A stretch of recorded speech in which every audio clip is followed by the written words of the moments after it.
Lee Jinho stood at the observation deck of Harmony's Edge, watching the Viridian ship dock with the space station. The alien vessel looked like a giant crystal that somehow flew through space. Its surface changed colors as it moved, shifting from deep blue to purple to silver. Jinho had studied the Viridians for months, but seeing their technology in person still amazed him. "Remember, no sudden movements," Captain Kim Minho said as he joined Jinho at the window. "The Viridians think humans are too emotional and unpredictable. We need to prove them wrong." Jinho nodded. At 28, he was the youngest member of the diplomatic team, but his skill with languages had earned him this important job. He could speak 12 human languages and had spent the last year learning Viridian. The aliens communicated through a mix of sounds, light patterns, and telepathic thoughts. It was the hardest language he had ever tried to learn. Ambassador Park Sola approached them looking nervous. "The Viridian delegation is ready to meet. Their princess will lead the talks. Remember, she's not just royalty, she's one of their most powerful telepaths. Be careful what you think around her." The meeting room was cold and sterile, designed to be neutral for both species. When the Viridians entered, Jinho felt his breath catch. Princess Nyleth was tall and graceful, with skin that looked like polished crystal. Her eyes were large and golden, and patterns of light moved under her skin like living tattoos. She wore simple robes that seemed to be made of the same crystal material as her ship. Behind her walked Commander Veltar, her guard, and several other Viridians. They all had the same crystalline appearance, but the princess was different somehow.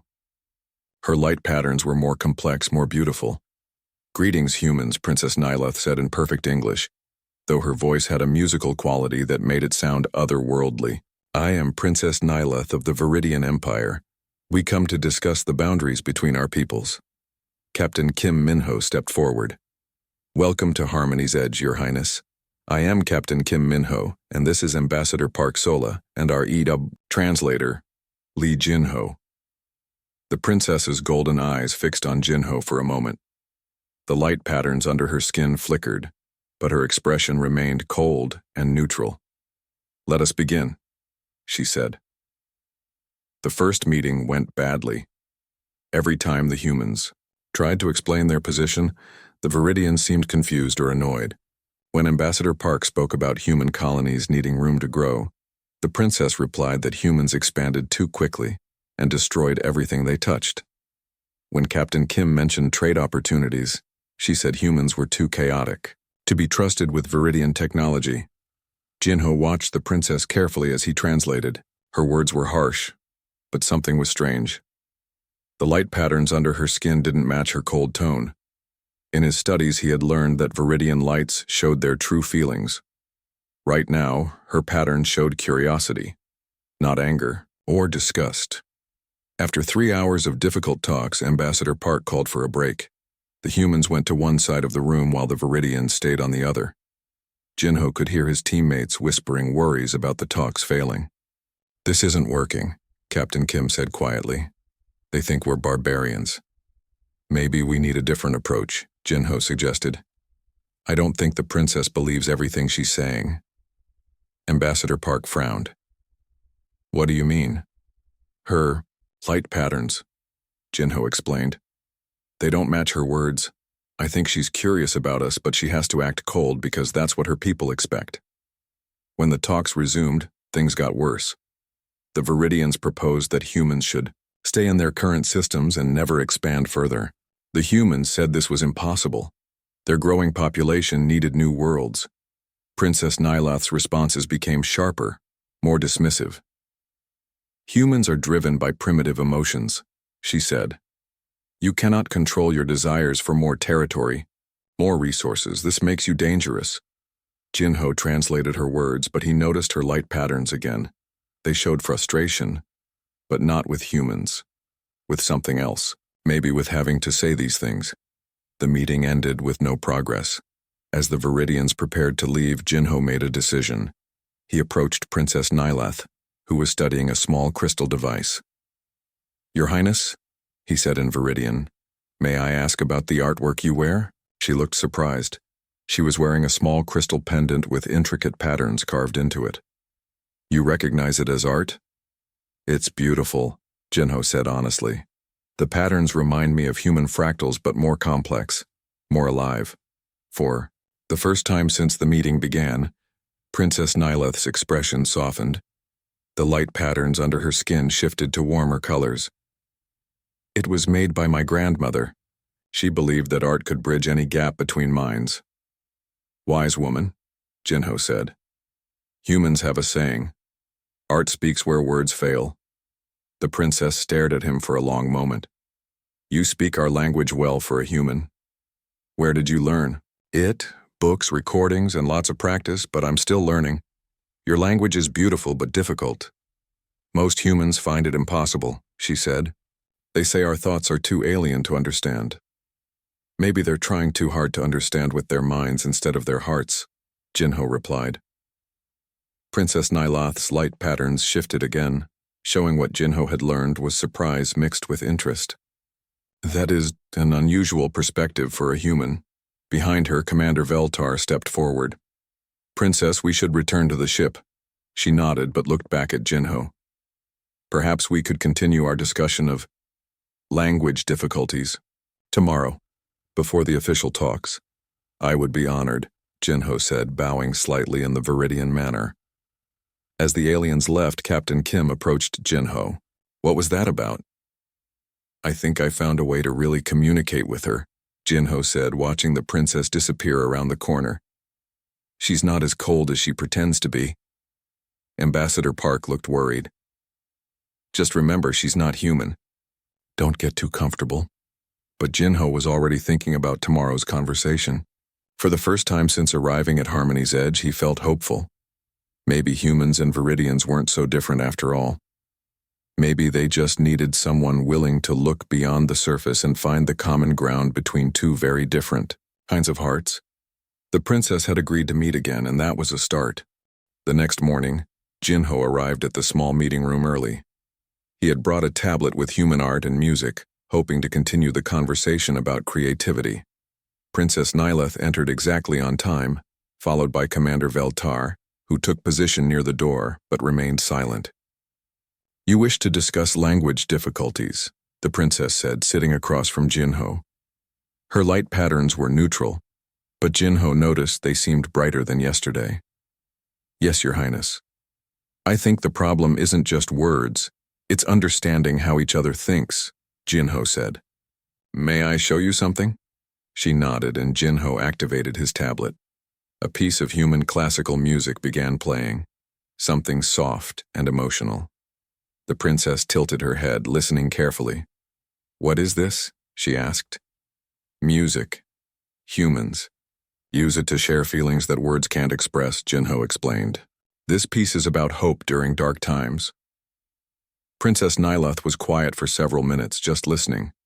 Her light patterns began changing, flowing in rhythm with the music. I can sense the emotions in it, she said softly. But how do humans create something so unified? I thought your species was chaotic.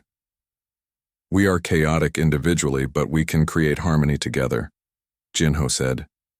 Maybe that's what makes us human. We're messy alone, but beautiful when we work together.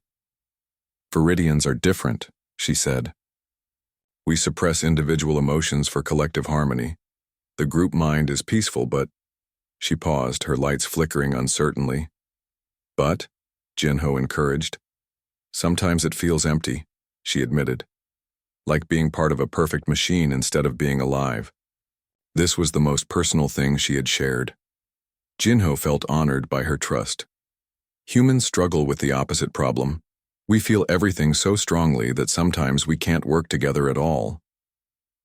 Over the next hour, they talked about the differences between their species. Princess Nyleth was fascinated by human creativity and individuality. She asked dozens of questions about art, music, and literature. Jinho showed her paintings, poems, and photographs from Earth. This is impossible, she said, looking at a photo of a human festival with thousands of people dancing together. How do you coordinate so many individuals without telepathy? We don't coordinate perfectly, Jinho laughed. We just trust each other to figure it out as we go. The princess studied the image for a long time. It looks joyful, chaotic, but joyful. Would you like to try something? Jinho asked. He pulled up a simple drawing program on his tablet. Create something, anything you want. I don't understand. Just let your thoughts flow through your fingers. Don't plan it. Don't make it perfect. Just see what happens. Princess Nyleth took the tablet hesitantly. Her crystal fingers moved awkwardly at first, creating random lines and shapes. But gradually, something beautiful emerged, swirling patterns that looked like her light displays but captured in still art. It's wonderful, Jinho said honestly. She stared at her creation.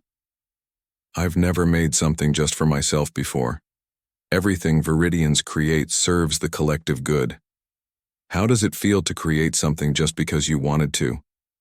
Her light patterns shifted to colors Jinho hadn't seen before, warm, bright, alive. Strange, exciting, like I'm discovering a new part of myself. Dr. Choi Hana knocked on the door and entered with Captain Kim. Excuse me, but we need Jinho for the afternoon session. Princess Nyloth quickly returned to her formal demeanor, but Jinho noticed her lights were still showing those new, warmer colors. Of course, she said coolly. This discussion of language has been educational. During the official diplomatic talks that afternoon, things went better than before. Princess Nyleth seemed more willing to listen to human proposals, though she still maintained her formal distance. But Jinho caught her looking at him several times, and her light patterns showed interest instead of the cold neutrality from yesterday. After the meeting, Dr. Choi Hana pulled Jinho aside. Something interesting is happening, she said. I've been monitoring the neural activity in the room, and the princess's brainwaves are different today. They're more active, more complex. Different how? Like she's thinking in new ways. Human interaction seems to be changing her neural patterns. Captain Kim joined them, looking concerned. Jinho, I need to know. What exactly are you discussing with the princess during these private sessions? Culture, art, philosophy, things that help us understand each other better. The Viridian commander has expressed concerns to Ambassador Park about the princess spending too much time with you. He says it's affecting her judgment. Jinho felt a flash of worry. Are you ordering me to stop the meetings? Captain Kim hesitated. Not yet. They seem to be helping the main negotiations, but be careful. Don't get too personally involved. That evening, Jinho couldn't sleep.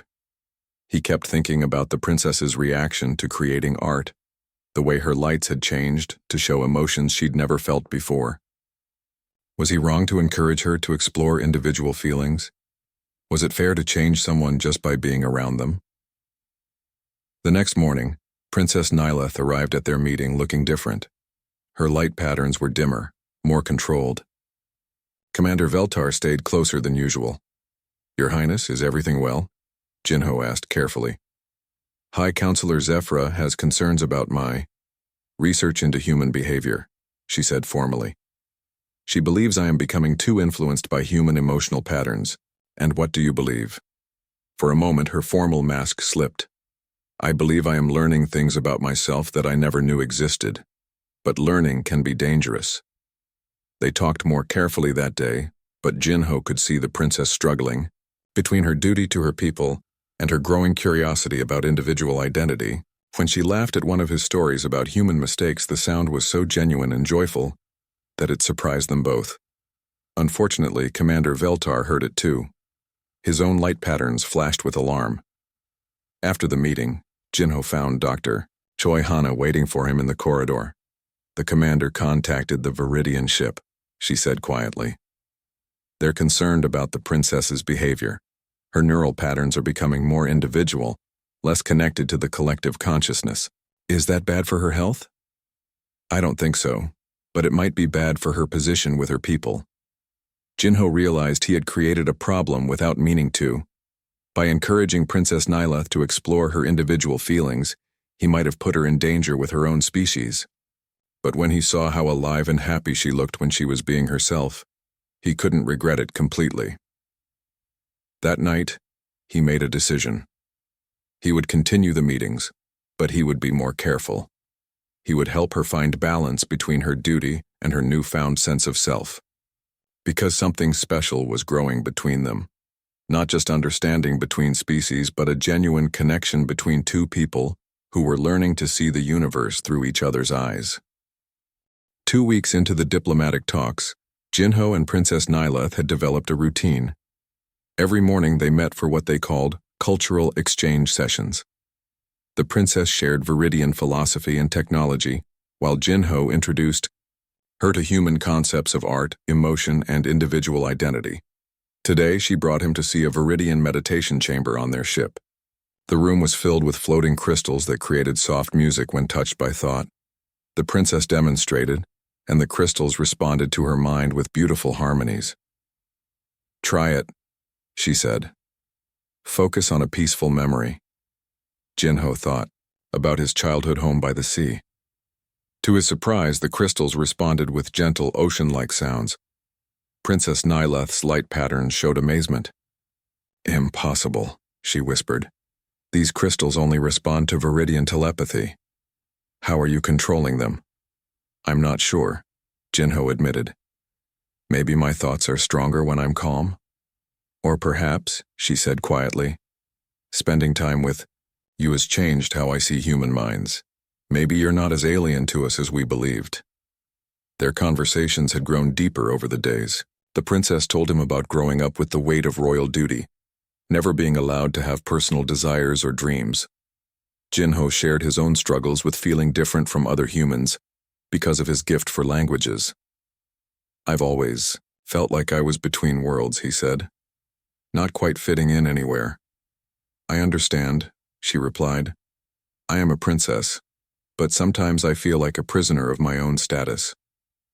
Dr. Choi Hana had continued studying the neural interactions between humans and Viridians. Her research showed that human brainwaves had a unique effect on Viridian telepathy, making it stronger and more flexible. But the discovery was causing problems. Minister O Taik had arrived from Earth 3 days ago, demanding faster progress. In the negotiations, he was a hard man who saw everything in terms of advantage and profit. "The princess is clearly attracted to human company," he told the diplomatic team. "We should use this to get better terms in the treaty." Captain Kim disagreed. Jinho's relationship with the princess is about building genuine understanding, not manipulation. "Understanding doesn't expand human territory or open new trade routes," Minister O replied coldly. "We need results." Meanwhile, the Viridians were having their own concerns. High Counselor Zephyra had arrived to observe the princess's behavior. She was an old Viridian with pale, almost white crystal skin and light patterns that barely moved. She represented the most traditional elements of Viridian society. "Princess Nileth's emotional development is concerning," she told Commander Veltar during one of their private meetings. "Her telepathic abilities are becoming unstable. She's starting to think like an individual instead of part of the collective." "Should we end the talks?" Veltar asked. "Not yet. But if her condition worsens, we may have no choice." Jinho could sense the growing pressure from both sides. During their morning session, Princess Nileth seemed distracted and worried. "Is everything well, Your Highness?" he asked. She was quiet for a long moment. "Jinho, may I ask you something personal?" "Of course. Do you ever feel alone? Not just physically alone, but alone in your thoughts and feelings?" It was a strange question coming from someone whose species shared a collective consciousness. "Yes," he said honestly. "Humans feel alone a lot. It's part of being individual." "I've started feeling alone since we began these talks," she said softly. "But it's different from what I expected. When I'm with my people, sharing the collective mind, I feel empty. When I'm alone in my own thoughts, I feel full. Does that make sense?" "Perfect sense," Jinho said. "You're discovering who you are as an individual, separate from everyone else. It can be scary, but it's also beautiful. My people think it's dangerous. High Counselor Zephyra says I'm losing my connection to our traditions." "Are you?" Princess Nileth considered this. "I'm not losing my connection to my people, but I'm finding a connection to myself that I never knew existed." Their conversation was interrupted by an emergency alarm. Both diplomatic teams were called to the main conference room. A crisis had developed in the border regions. Human colonists had accidentally entered Viridian space and established a settlement on a world the Viridians considered sacred. The situation could lead to war, if not handled carefully. Both sides blamed the other for the misunderstanding. Minister O demanded that the colonists be allowed to stay, while High Counselor Zephyra insisted they be removed immediately. "This proves humans cannot be trusted," Zephyra said coldly. "You expand without thought, taking what doesn't belong to you." "We made an honest mistake," Minister O replied. "The colonists didn't know the world was sacred to your people." The talks grew heated. Captain Kim and Ambassador Park tried to find middle ground, but positions were hardening on both sides. Jinho watched Princess Nyloth during the arguments. Her light patterns showed deep conflict. She understood both perspectives but was caught between them. Finally, she spoke. "Perhaps we need a new approach to this problem." "What do you suggest, Princess?" Ambassador Park asked. "The colonists made an innocent mistake, but they have also unknowingly violated something sacred to my people. What if, instead of choosing between removal or acceptance, we found a way for them to help protect what they have disturbed?" Minister O frowned. "What do you mean?" "The sacred sites on that world need guardians. What if the human colonists became those guardians, learning our ways and protecting the sites while building their homes elsewhere on the planet?" It was a creative solution that no one had considered. High Counselor Zephyra looked shocked that the princess would suggest humans guarding Viridian sacred sites. "Impossible," Zephyra said. "Humans cannot understand the spiritual significance of our holy places." "But they could learn," Princess Nyloth replied, "just as I have learned to understand human creativity and emotion." The room fell silent. The princess had essentially admitted that human contact had changed her, and that she saw this change as positive growth rather than contamination. High Counselor Zephyra's light patterns flashed with anger. "Princess, you forget yourself. Your duty is to preserve Viridian purity, not to promote mixing with aliens." "My duty is to do what is best for my people," Nyloth replied firmly. "And I believe understanding others makes us stronger, not weaker."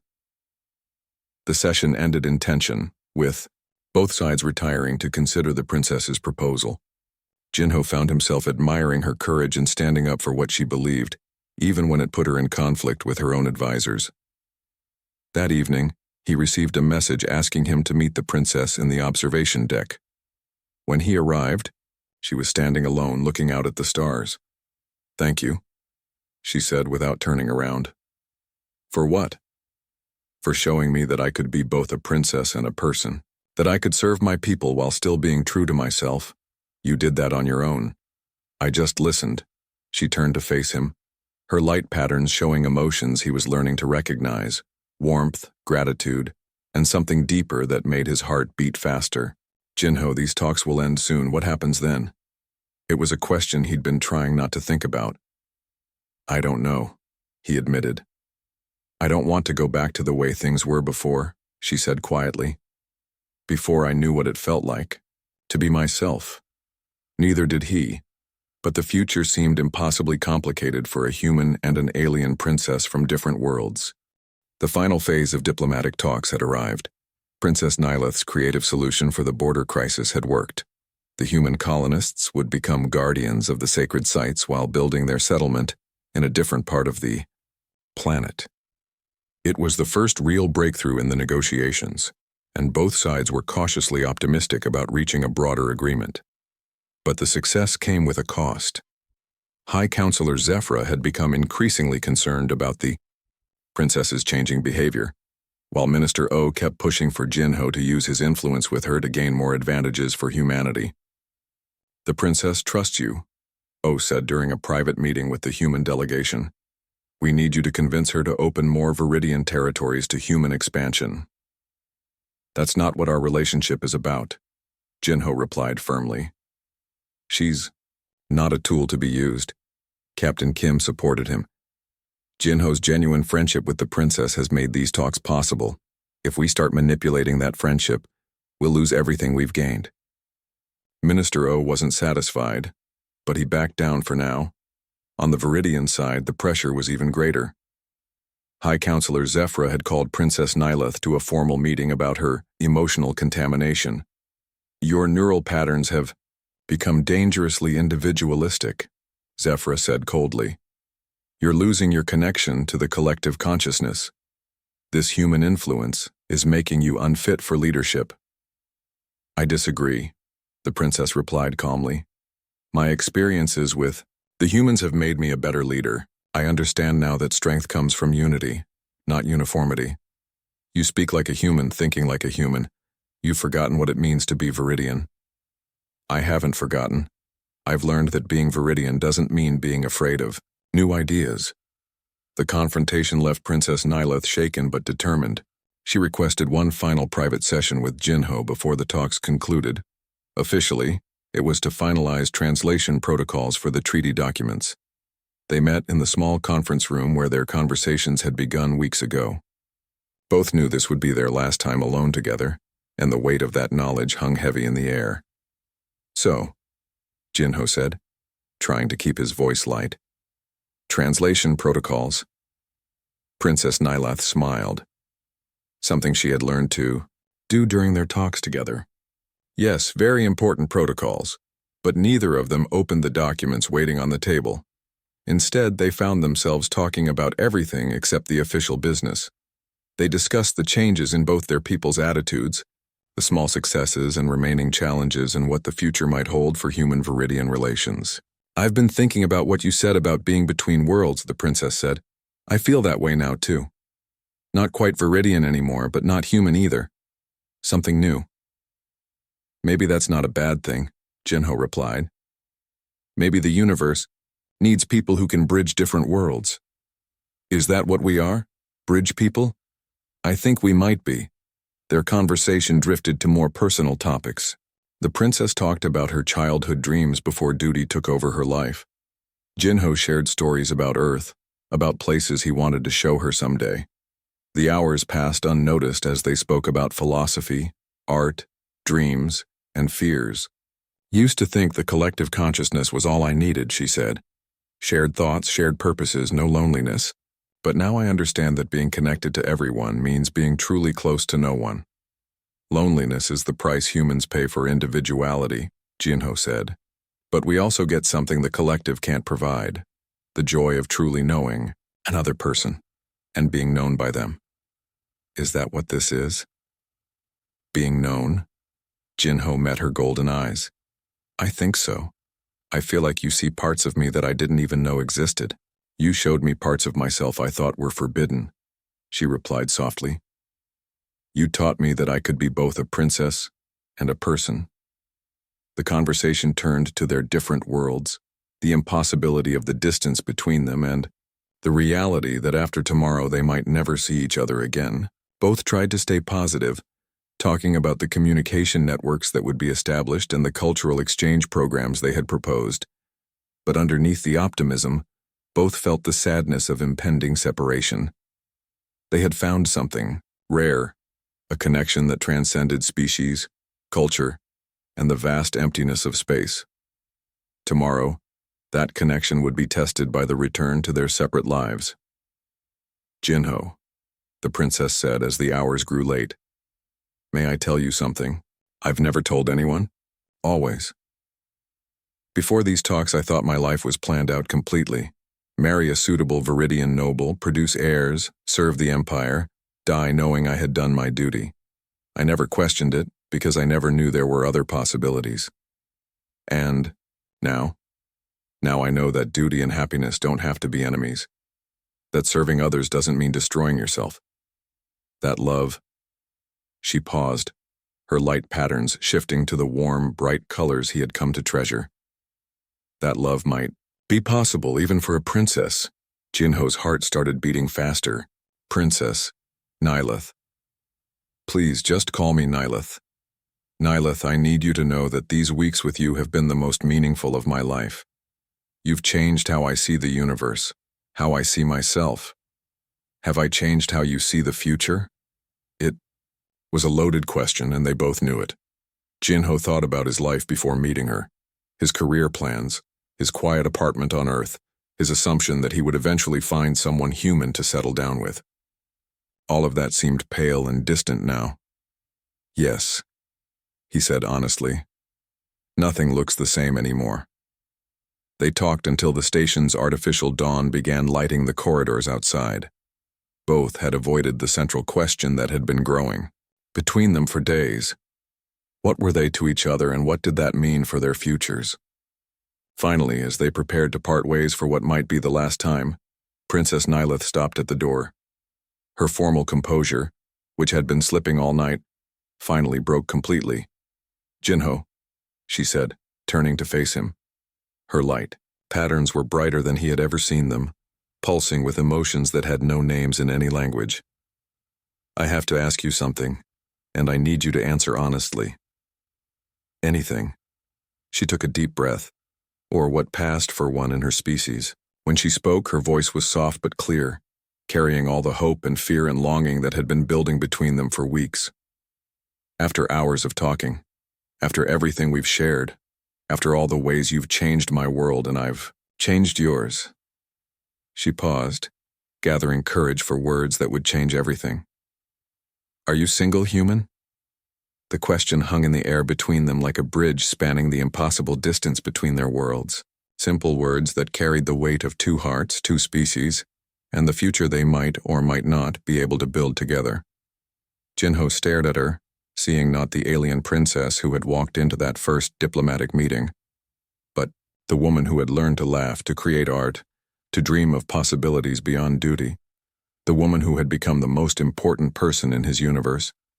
His answer would determine not just their personal future, but perhaps the future of their people's relationship. Everything balanced on this moment, this question, this leap of faith across the vast darkness between stars. Jinho looked into Princess Nyleth's golden eyes, seeing all the courage it had taken for her to ask that question. His heart pounded as he realized this was the most important moment of his life. "Yes," he said quietly. "I am single, and I have never felt a connection like ours with anyone, human or otherwise." The light patterns under her crystal skin exploded into the most beautiful display he had ever seen. Waves of gold and silver and blue that spoke of joy, relief, and hope. For a moment neither of them moved, both overwhelmed by the admission that had finally been spoken. "I was afraid you would say that duty to your species was more important," she whispered. "I was afraid you couldn't care for someone so different from yourself," he replied. They stood close together in the doorway, two beings from different worlds who had found something universal in each other.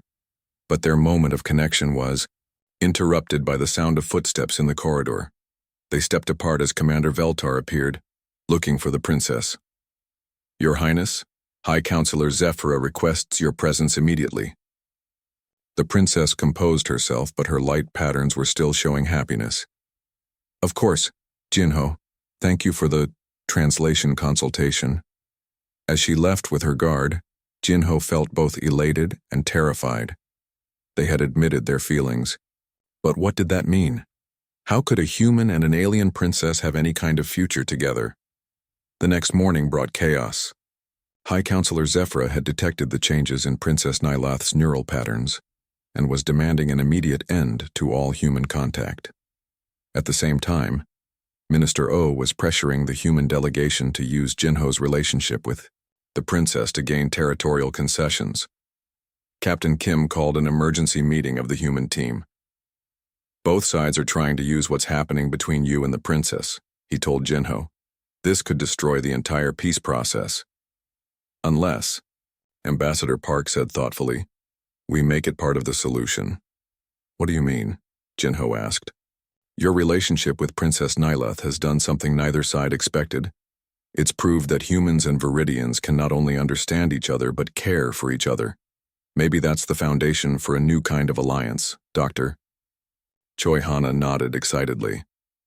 "My research shows that human-Viridian neural interaction actually strengthens both species' mental abilities. Instead of contamination, it's enhancement. You're talking about completely changing the nature of first contact," Captain Kim said. "Instead of just political treaties, you want cultural integration." "Why not?" Ambassador Park asked. "Traditional boundaries clearly aren't working. The princess's solution for the border crisis proved that cooperation works better than separation. Meanwhile, Princess Nyloth was fighting her own battle with the Viridian leadership. High Counselor Zephyra had called a formal inquiry into her fitness for the throne. "Your emotional instability makes you dangerous," Zephyra declared. "You're thinking like an individual instead of serving the collective good." "I am serving the collective good," the princess replied firmly. "I'm trying to build a future where our people can grow and learn instead of just maintaining the status quo." Growth through alien contamination is not growth. It's destruction of our purity. Purity without growth is death. Nyloth shot. Dak. "The humans have taught me that diversity makes us stronger, not weaker." The confrontation escalated until Princess Nyloth made a shocking proposal. "If you believe my experiences with humans have made me unfit to lead, then let me prove you wrong. Give me permission to establish a joint cultural exchange program. Let other Viridians experience human contact under controlled conditions. If it truly damages us, the effects will be obvious. And if you're wrong, if human influence spreads through our people like a plague, then you'll have been right and I'll accept the consequences. But if I'm right, if human contact actually strengthens us, then we'll have opened a door to a future neither of our species could achieve alone." It was a bold gamble. Zephyra agreed to consider the proposal, but warned that failure would mean permanent exile for the princess. The final diplomatic session brought together both full delegations. The tension in the room was obvious, as everyone waited to see how the crisis would be resolved. Princess Nyloth stood to address both groups. "Honored delegates, these talks have taught us something unexpected. The greatest barrier between our species is not territorial disputes or trade disagreements. It's fear of change." She gestured toward Jinho. "This human taught me that I could be both Viridian and individual, both a princess and a person. In return, I showed him that connection can exist across any distance, any difference." Minister O started to object, but Captain Kim silenced him with a look. "I propose a new kind of alliance," the princess continued. "Not just political agreements, but cultural partnerships. Joint research stations where our scientists can learn from each other. Exchange programs where young people from both species can study together. Mixed colonies where humans and Viridians can explore what cooperation truly means." High Counselor Zephyra's light patterns showed deep skepticism. "You're suggesting fundamental changes to how both our species live." "I'm suggesting that maybe it's time for both our species to grow." The debates that followed were intense, but gradually, support began building for the princess's vision. Dr. Choi Hana presented her research on the positive effects of human-Viridian interaction. Ambassador Park outlined practical steps for cultural integration. Even some of the more conservative delegates began seeing possibilities in the princess's proposal. The breakthrough came when Commander Veltar, who had been silent throughout the talks, finally spoke. "I have observed the princess's transformation over these weeks," he said. "At first I feared for her safety and sanity, but now I see that she has not become less Viridian. She has become more herself. If this is what human contact can do for our people, perhaps we should not fear it." The final agreement was unlike anything either species had imagined when the talks began. Instead of simple territorial boundaries, they established a framework for gradual integration. Cultural exchange programs would start small, with volunteers from both species. Joint research facilities would be built in neutral space. And most importantly, Princess Nyloth and Jinho would serve as the first cultural ambassadors, helping both species learn to understand each other. Minister O wasn't entirely happy with the agreement. He had wanted more immediate territorial gains, but even he had to admit that the long-term possibilities were enormous. High Counselor Zephyra remained skeptical, but agreed to support the princess's experiment. "If you fail, the consequences will be severe," she warned. "If we succeed, both our peoples will be transformed," the princess replied. 6 months later, Jinho stood on the observation deck of Unity Station, the first joint human-Viridian facility. Through the transparent walls, he could see both human and Viridian ships docked together, their crews working side by side. Princess Nyloth joined him at the window. Her light patterns had become even more complex over the months, showing the deep contentment of someone living exactly the life they were meant to live. "Any regrets?" she asked. "About giving up my quiet life on Earth to help build bridges between species?" Jinho smiled. "None at all. Even though it means being far from home." Jinho looked at her, at the station around them where humans and Viridians were learning to work together. At the future they were building together. "I am home," he said simply. The princess's light patterns shifted to the warm golden glow that had become his favorite sight in the universe. "So am I." Through the window, they watched as a group of young humans and Viridians worked together to assemble a new communications array. The young people laughed and shared ideas across the species barrier as if it didn't exist. "Look at them," Nyloth said. "They don't see each other as alien. They just see friends and colleagues." "That's the future we're building," Jinho replied. "A future where difference is celebrated instead of feared. A future where love can bridge any gap," she added softly. He took her crystal hand in his human one, marveling again at how perfectly they fit together despite being so different. Around them, the station hummed with activity as two species learned to become something new together. Not human, not Viridian, but something wonderful that had never existed before. The diplomatic mission that had brought them together was complete. The real adventure of their lives together was just beginning.